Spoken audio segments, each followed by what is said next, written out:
Finance Minister Charles Sousa today brought down his budget, and let's take a minute or two to go through some of the highlights before speaking to the minister himself. So here we go. The province of Ontario has laid out a plan for a $130.4 billion budget. What are the big ticket items? Well, of course, healthcare is number one. And for the first time ever, health spending tops $50 billion. That's 42% of all program spending. Second biggest item is education at nearly $25 billion. And the third biggest item, how about paying off the interest on the debt already accumulated? $11 billion annually just to service the debt. The money comes in, of course, in taxation and other forms of revenue, including, well, apparently we love to gamble and we like our booze. OLG, Ontario Lottery and Gaming, will bring in $2 billion this year from casinos, etc. And our liquor sales at the LCBO, $1.78 billion. The deficit is actually going up. The fiscal year from which we're emerging, the deficit was $11.3 billion. This fiscal year, 14-15, it goes up to $12.5 billion. Before, the government predicts it comes down again to just under $9 billion, and then just over $5 billion. And the government is insisting that by 2017-18, the budget will be balanced. Having said that, the province of Ontario's debt, the accumulated deficits from Confederation until the end of March, stand at $269.2 billion. Now, what are they going to spend it on? Here are some of the highlights. $130 billion over 10 years for infrastructure. That's everything from light rail transit in Ottawa to a new bilingual school of architecture for Laurentian University in Sudbury, for a new hospital in London. There is, of course, the already announced $29 billion Moving Ontario Forward program, $1 billion to develop infrastructure around the Ring of Fire, a $2.5 billion Jobs and Prosperity Fund. The government confirmed today there will be no increase in the gas tax, in the HST, in education property taxes, in personal income taxes on low and middle income Ontarians, or in general corporate taxes. No increases there. However, there will be higher income taxes on those who earn more than $150,000 annually. That's the top 2% of Ontarians. The taxable income threshold for the top tax rate will now be lowered from $514,000 and change to $220,000 and change. So a lot more people are going to be paying that top rate. The income tax rate will jump 1% for that group. Also, there'll be a 1% increase for those earning between $150,000 and $220,000 a year. Those two measures are expected to raise an additional $635 million to be put towards infrastructure. The government laid out some detail to create a new Ontario retirement pension plan, publicly administered at arm's length from the government to supplement the Canada Pension Plan, the Ontario plan to be introduced in a few years. It will increase the maximum annual Ontario child benefit per child to $1,310. That's 500,000 families to benefit. It starts in July, and they want to index it against inflation as well. A couple of things for labor in the budget: wage increases for early childhood education workers and personal support workers. In terms of a poverty agenda, some.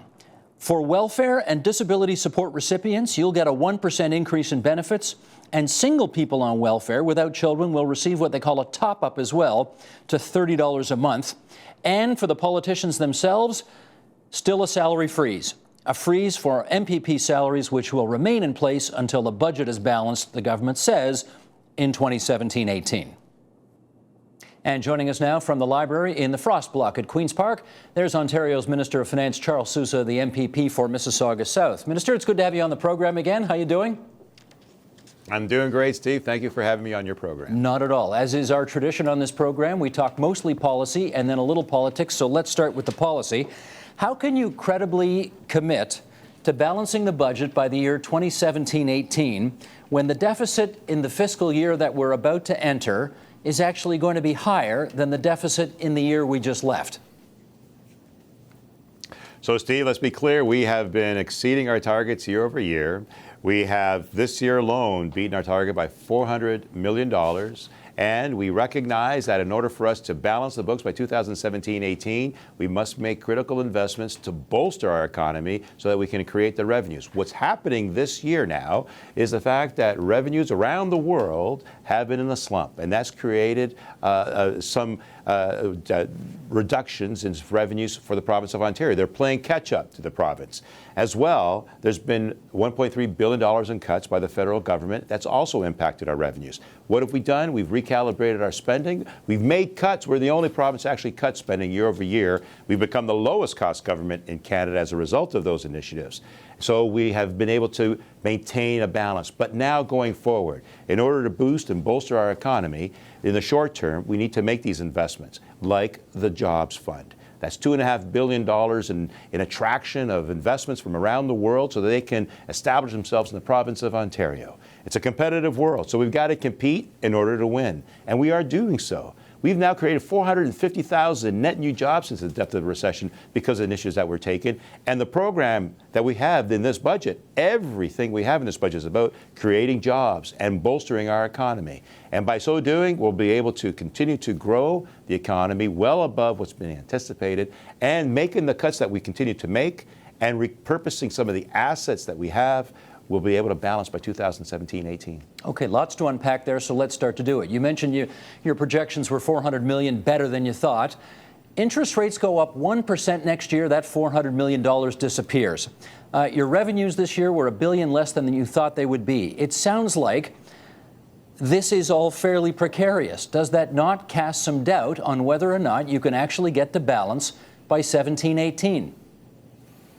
Well, Steve, we've proven that we can do better than what was projected. We've been able to do billions more in savings, well surpassing the recommendations by Don Drummond, of which we've now employed more than 80%. But what we must do is bolster the economy, because you've just stated revenues are down. And revenues aren't down not as a result of Ontario's initiatives, but the global forces. We're poised to do so much more in the global economy. In order to do that, we have to be prepared. In order to be prepared, we've got to make those investments in aerospace, in agri-food, in new industrial age, in the automotive sector, in financial services, in mining. Mining, for example. We have a $50 billion opportunity right here in Ontario through the chromite deposits in the far north called the Ring of Fire to produce stainless steel. We're committing $1 billion into that program. We need an equal partner with the federal government, just as they've done with the oil explorations in other parts of Canada, both in the east and the west. We're asking for fairness. We're asking for them to come to the table to initiate these investments, again, to bolster our economy and bring ourselves to balance by 2017-18. Let me ask you about some of the income tax changes that you've made in today's budget proposal. You want to increase taxes on the top 2% of earners, so admittedly that leaves 98% of the people status quo. You hope to raise, you tell us, $635 million in this fiscal year by doing so. I point out to you that University of British Columbia professor Kevin Milligan estimates that every time you raise taxes on high-income people, they rearrange their affairs to avoid paying those taxes, and in the end, you end up losing half of what you thought you were going to get. Isn't that a risk this time, too? Well, as you know, we've increased the tax on the most wealthy last year. What we're doing is we're lowering that threshold to $220,000, and then we're implementing a new threshold from $150,000 to $220,000. So 98% of Ontarians won't see a tax increase. Those very individuals, though, oftentimes own businesses and create their wealth right here in the province of Ontario. That matters more to them than what we're proposing by way of a tax increase for a select few, and it is very much a choice that's being made in order to support and grow our economy in infrastructure and in public transit and those initiatives that makes us more competitive long term. No, Minister, we're not I get all increasing. that. I get all that, Minister. No, but we're not. I get all that, but my question is, you want to realize a certain amount of revenue as a result of making these changes. And I'm putting to you the notion, backed up by a UBC professor, that you won't get the money you think you're going to get because richer people will rearrange their financial affairs, and you're not going to get the money you hope. But Steve, we just did that, and I just proven to you that they have been paying, because we implemented it last year for those making more than $500,000. We're also saying that many of the companies which they own or work in They do not want a tax increase, and we're not increasing taxes to the corporations or small business. We're making this a very dynamic and competitive business climate to make money and to invest in Ontario. We're also investing in skills and in infrastructure and in universal health care and public education, which attracts people to live here. That's the component that matters most to people. And we've known from the initiatives that we've already taken that we're able to sustain that kind of investment, as well as the revenues that you've just spoken about right here in the province of Ontario. Why no corporate tax increases in this budget? Well, it's a dynamic and competitive world, so we want to be able to compete and attract that investment into Ontario. We're now the third largest jurisdiction in North America for foreign direct investment because of that. And we want to make certain that we support and attract investment into the province. That's why we introduced a $2.5 billion jobs fund to enable companies around the world and those that are here in Ontario to invest more, because the predictability of the next 10 years is that we won't increase their taxes, that will maintain a competitive environment so that they can earn more money and create those jobs and get returns for everyone's benefit. And that, I think, is more important. Let me ask you about that $2.5 billion, as you call it, Jobs and Prosperity Fund. Is it your position that these job creators would not create and or retain the jobs in question unless they were getting that subsidy that you have in that fund? Is that your position? Well, let's take a look. Let's take a look at some of those that we've attracted just recently. Cisco was looking at other jurisdictions in North America and around the world to make their investments.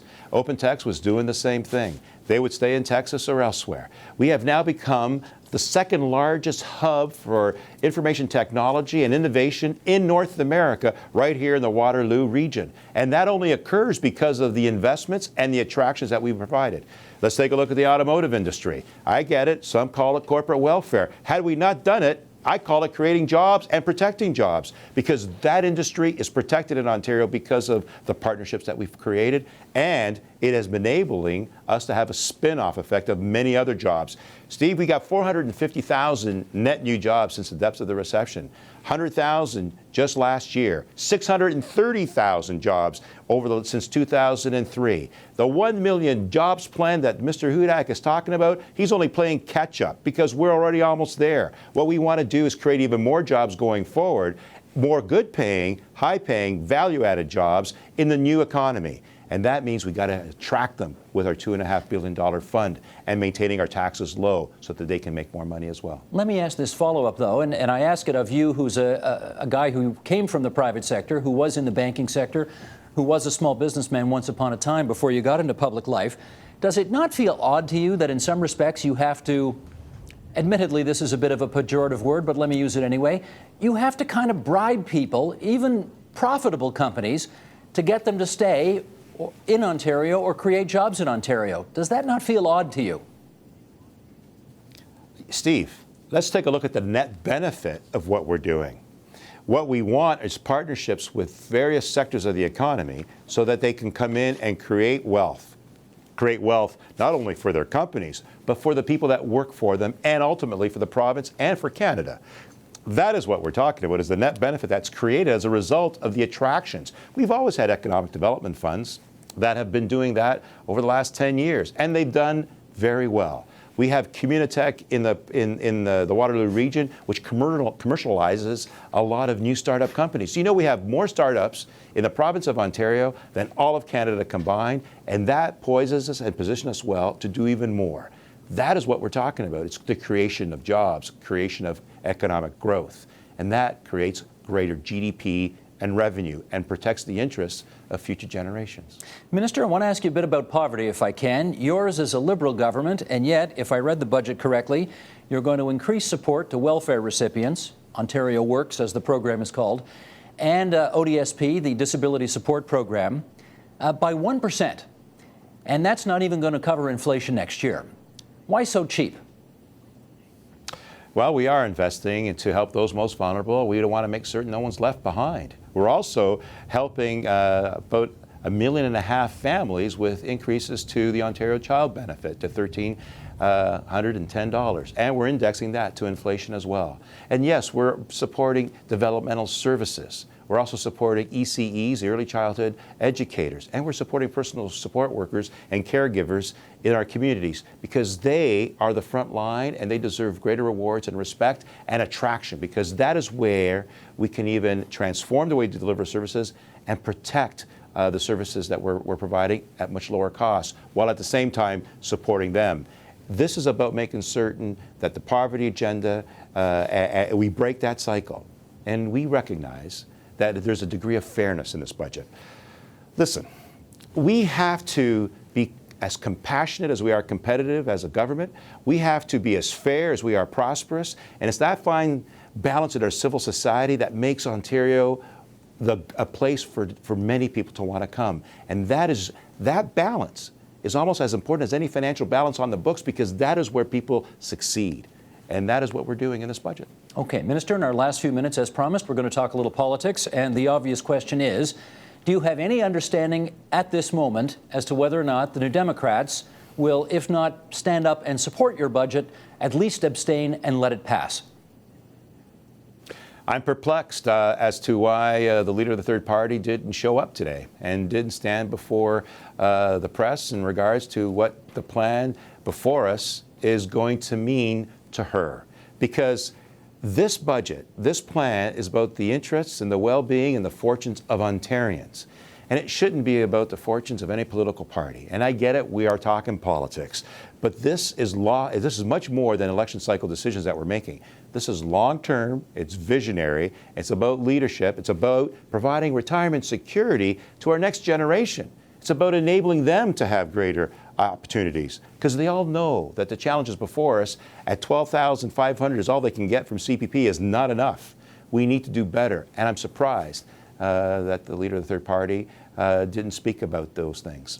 We'll see what she says tomorrow. Well, you're referring, of course, to the, I'm not sure regular people know about this, but we have a lockup, during which time you, the finance minister, Tim Hudak, and Vic Fideli, the Conservative representatives, and usually the NDP, its leader and finance critic, come in and answer questions from the media. And you're right, Andrea Horwath and Michael Prue did not come into that lockup today. Michael Prue will be here in a moment, and we'll ask him some of these questions. But your leader, Kathleen Wynne, today sent a letter to Andrea Horwath, essentially saying you've got to May 8th to let us know whether or not you're going to support the budget. Now that's, by Kathleen Wynne's standards, that feels a bit aggressive and laying down a bit of a gauntlet. Why do you think that's a wise thing to do if you're trying to get the NDP to support you? Well, we've been asking the NDP to come to the table and to have a discussion. The Premier has reached out to Andrea Horwath on a number of occasions. I think we all deserve to know what it is that's going to happen going forward. This budget is, as I've said, has been developed by many submissions and priorities of the people of Ontario, and I think it deserves a reaction and some determination as to what we're going to do next. And if, in fact, that I mentioned the retirement security as a component of this equation, because people of Ontario want us to get on with the protection of our next generation, and they want us to bolster the economy. So I ask the opposition, I look forward to hearing what the finance critic has to say. I know last year the leader of the opposition, the leader of the third party, wouldn't even allow him to speak. So it's important that the members of the NDP have an opportunity to have their voices heard, and the people of Ontario also deserve to have their voices heard. And if failing their cooperation, well, let's get on with it. And let's find out where we should go next by giving it to the people of Ontario if the NDP don't wish to support it. Would you like to go to the polls? I would rather this budget pass. I would rather get to the business of governing and putting forward the initiatives in this budget, which is more important to the people of Ontario than it is to us. It's not about any political party. It's got to be about the province of Ontario. This budget has the makings of improving jobs, creating economic growth, investing in infrastructure, providing fairness in the system to protect those most vulnerable, and enabling us to have a balance, because what we want is to bring our deficit down, balance the books by 2017-18, and providing discipline in our spending, which is what we put in this budget as well. It's going to be a fascinating next 7 days. Minister Sousa, it's good of you to come on TVO tonight and talk about your second budget as the Minister of Finance for Ontario. Thanks so much. Thank you.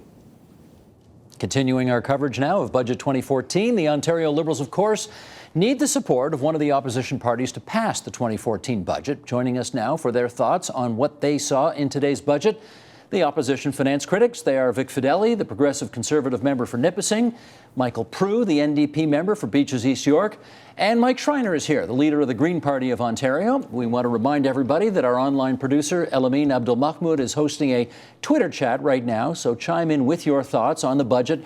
Use the hashtag AgendaTVO. And we welcome our three guests here around our table. I repeat to you what I said to the minister. We talk mostly policy on this program.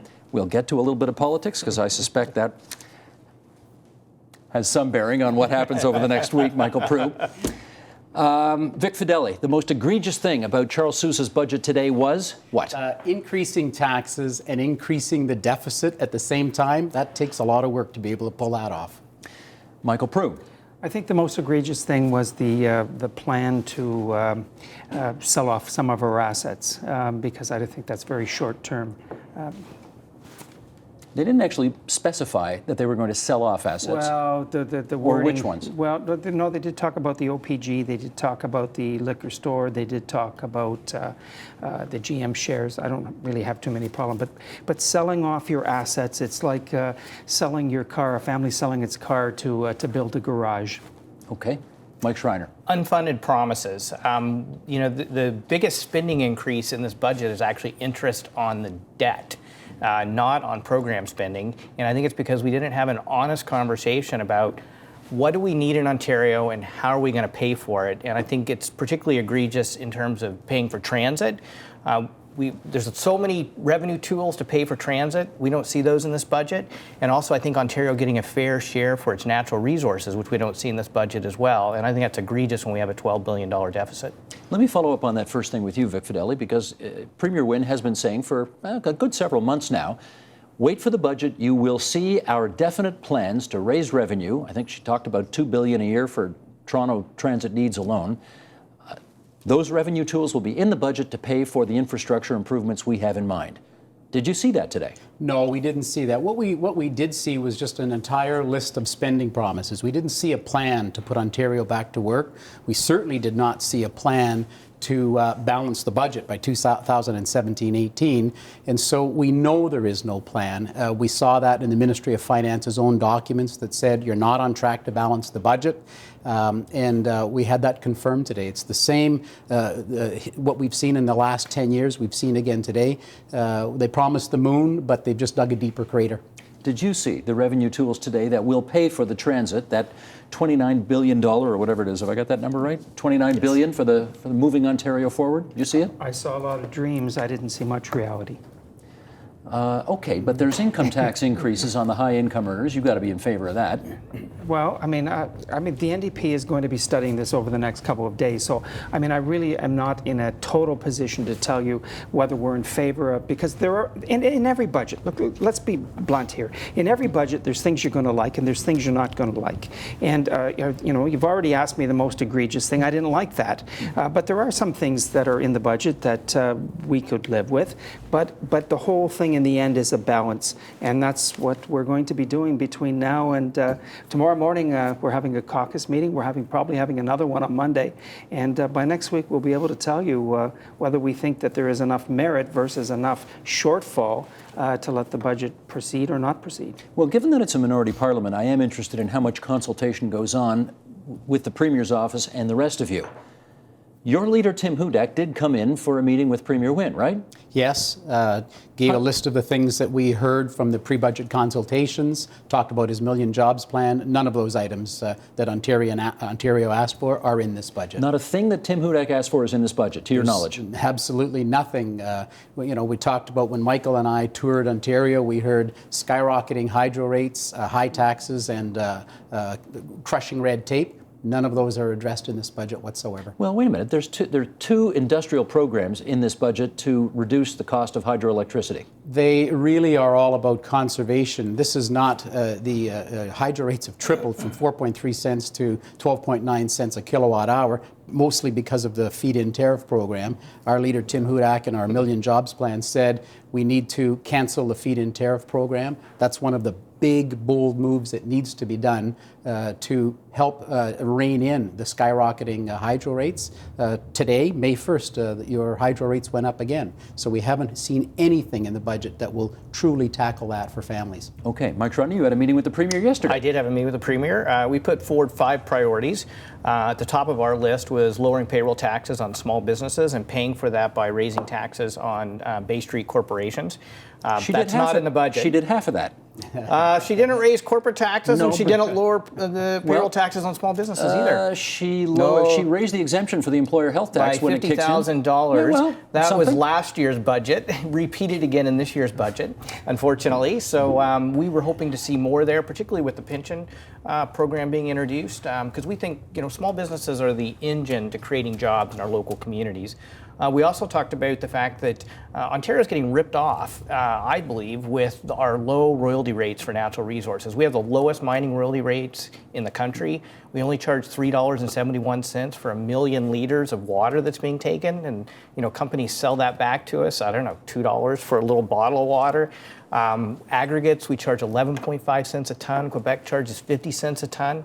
So we put forward a proposal to raise over $1 billion that we could put towards the deficit if we would actually get our fair share of natural resource revenue. That was not in there. We talked about merging the school boards, saving over $1 billion, which could be reinvested back in our classrooms. That was not in the budget. How long did that conversation last? Not very long. But you know what? It's important. The report just came out showing that almost half of principals in the province send special needs kids home early from school. And I don't even think that's legal, actually. And to think that we do that while still funding duplicate service and administration and 2 separate school boards. And finally, I told the Premier that I wanted to push her forward for a bold transit plan. And I feel like, unfortunately, the NDP in particular sort of pulled them back by saying they would not support revenue tools to fund transit. And I think we need an honest conversation. I think people are ready to, pay congestion charges or pay parking levies or pay, fund it through land value capture. There's a whole host of revenue tools. And think about it, our great-grandparents, what if they hadn't built Niagara Falls? How would we have powered Ontario's economy? Think of our grandparents if we hadn't built the 400 series highways. And I believe our generation's contribution to that is transit, and we're gonna have to pay for it. Okay, let me figure out the bit. Your party met with the Premier? Your party met with the Premier?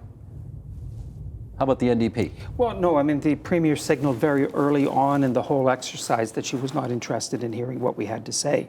And I think that was... That's not what she said. Oh, What she said was she wanted to meet with you, but that you didn't want to get into negotiations with you. Early on in the procedures, she signaled that she was not interested. She signaled that it was going to be a Liberal budget, that they were going to rise or fall on the merits. In the last budget and the one before that, we sat down and put a series of demands forward of what it would take for us to support the budget. This time, she did not want to see our demands. It was pretty obvious that there was no interest in what we had to say. There was no interest in the committee that Mr. Fideli and I sat on. There was no interest up until about last week, and all of a sudden she wants a meeting.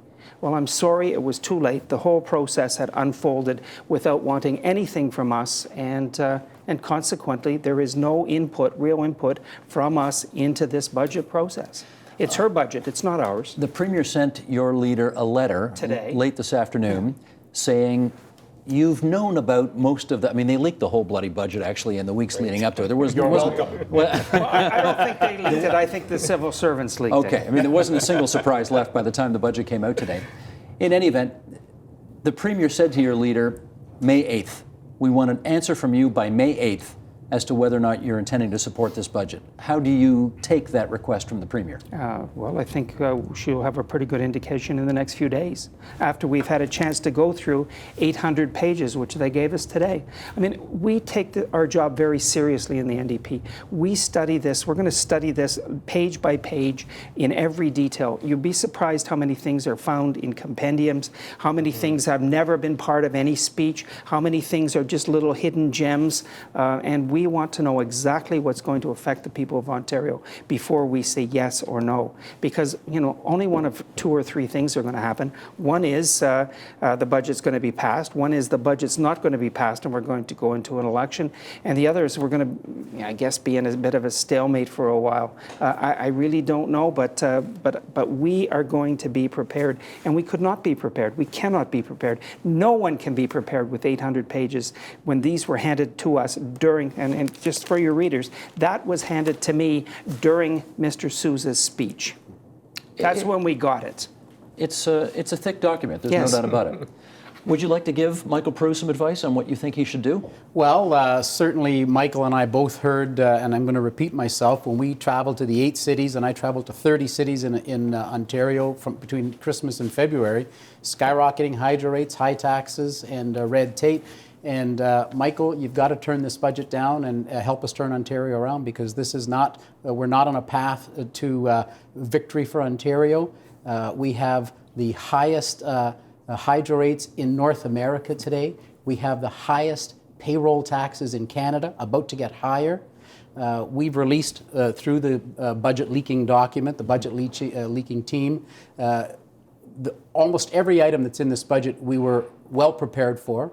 There's nothing that came that we didn't already have in advance. The only surprise that we saw today was that it was $12.5 billion deficit this year. That shocked all of us, to be perfectly frank. Higher than you thought it would be. Higher than anybody thought it would be. I mean, the deficit is supposed to be on a plan to be reduced. It was $9.2 billion 2 years ago, $11.3 billion last year. It grew to, shockingly, and now this year they're planning $12.5 billion. That's unconscionable. Michael, we can't let that happen for our kids and our grandkids. Okay, that's your position to him. My question for you is, do you fear that if you defeat this government on this budget, you won't get you coming into power next time, you'll get him coming into power next time, and he's actually worse than this crew in terms of economic approach? Is that a legitimate fear the NDP have?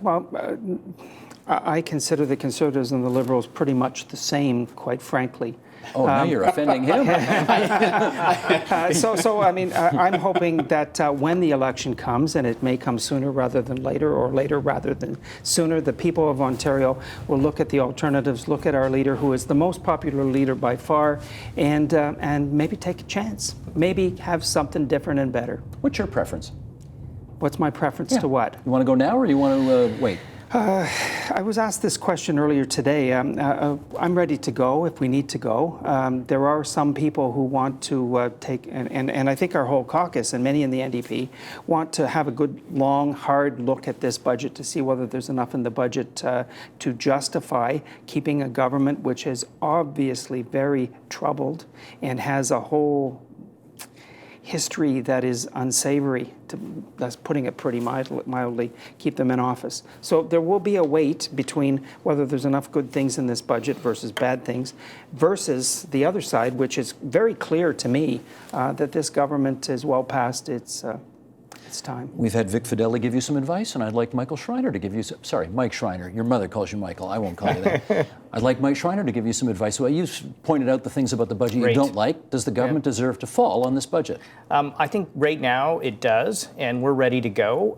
But I do think there's an opportunity here for the NDP to come in and say to the Liberals, let's have an honest conversation about, we've identified what we need in Ontario. Let's have an honest conversation about how we're going to pay for it, so our deficit doesn't grow so much and we still get the transit we want and the services we want. And I'm hoping that the NDP, and we certainly, the Green Party, will be pushing the government to be honest about how we're going to raise that revenue and what those tools are going to be.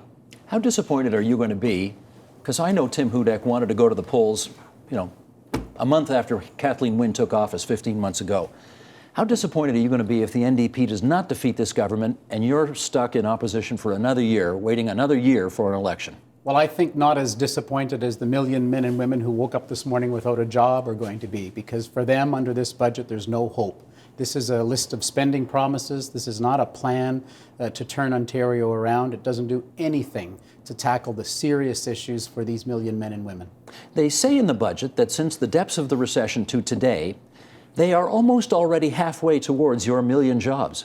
450,000 jobs created. I watched what Charles Sousa had to say, and with all due respect to Mr. Sousa, we have corrected him in the legislature almost every day. The Ministry of Finance's own documents, the confidential advice to Cabinet that we received through the Estimates Committee, that Michael and I have access to these documents. They were once confidential, now they're open, says very clearly you have a net loss in jobs since the recession.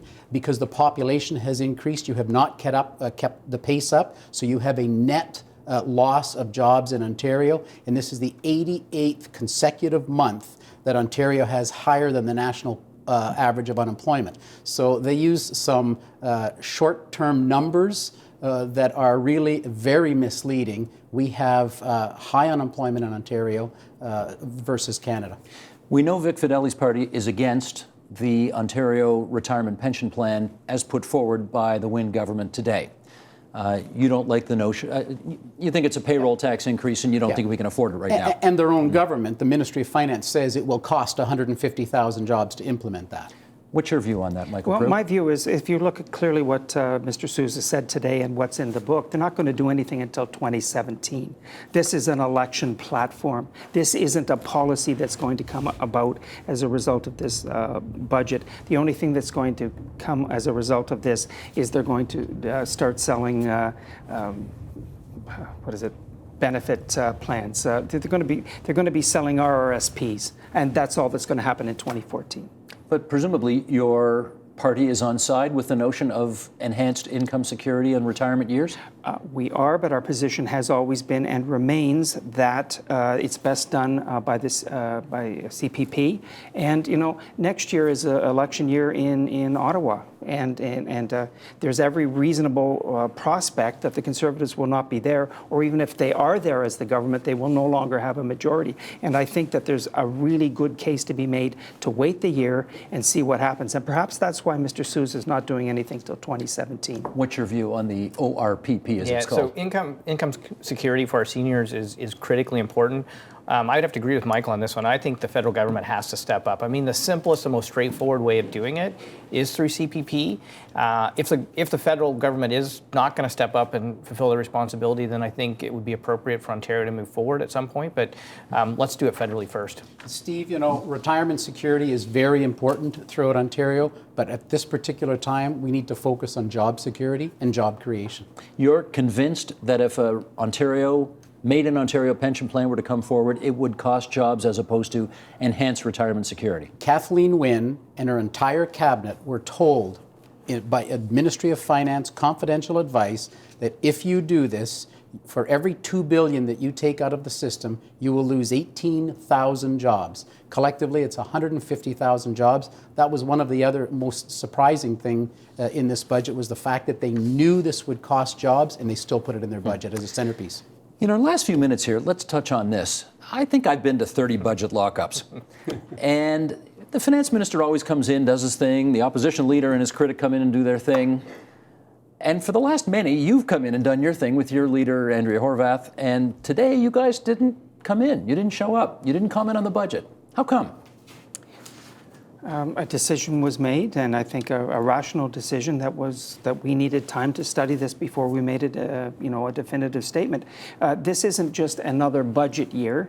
This is a budget year in which a government conceivably might fall, and we take our job very seriously.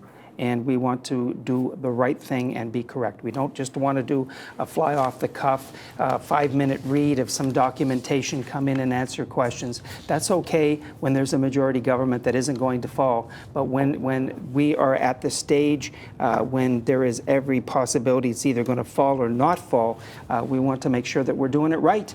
And if you just bear with us and let me have one night to read 800 pages, I will be advising my caucus tomorrow of my position. Well, she's having a press conference. Your leader is at 10 o'clock tomorrow morning. That's correct. Is she going to have your advice by 10 o'clock tomorrow morning? We're meeting at 8. You're meeting as a caucus at 8? At 8. For presumably a couple of hours. I think so. She then marches out of there into the press briefing and tells us what you're going to do? We have staff working on this since today and all night tonight who are going to be reading this as well and are going to be coming forward with their best advice. We're going to listen to it. We're going to talk. And Andrea Horwath is our leader. We're very proud of our leader. Perhaps the other parties not so much, but we are very proud of her ability, and we give her the right to lead. How influential will the advice of Labour be, given that we've heard Sid Ryan from the Ontario Federation of Labour and Fred Hahn, another leader of a major union? Is he CUPE? I forget, or is he opposite? Yes, he's CUPE. He's CUPE, right. They've both said this budget's good enough to pass it. How influential is that advice? I don't know. That's their opinion. We have other Labour leaders who are telling us no. Who? So, Jerry Dias from Unifor said it was okay. Who else? No. I'm not getting into which names have been discussing with us. There are some who say it's okay, some who don't. We have to weigh a great many things, and we're weighing them. And it's pretty. This is historic, I think, at least for me. I've been there for 13 years. I have never been to a situation like this where a government hangs in the balance, and I want to do it right. Do you understand that sentiment? No, there's no plan to balance the budget, and there's no plan to put people back to work. And, that's, I think, why we absolutely need to turn this budget down. Michael, we've had over 39 announcements. They were all leaked to us a month ago. There's nothing in that budget is of any surprise whatsoever all this month later, except for the fact that it's $12.5 billion deficit. But we've studied the budget through the leaked document for over a month, and there's absolutely nothing that's in there that will help the million men and women who woke up this morning without a job. And you conceivably might be right, and we may agree with you next week, and we may not. Well, we'll watch the news conference tomorrow at 10 with interest, and we'll see if that May 8th deadline that Kathleen Wynne has given Andrea Horwath is a real deadline or part of the great dance that budget negotiations often are. I thank all three of you for coming in for this conversation tonight. Vic Fideli, the MPP from Nipissing for the Conservatives, Michael Proulx, the MPP for Beaches East York for the NDP, Mike Schreiner, who wants to be the MPP for Guelph in the next election whenever that happens. Absolutely. He's the leader of the Green Party of Ontario. Gentlemen, thank you very much for your time tonight. It's a great pleasure. Support Ontario's public television. Donate at tvo.org.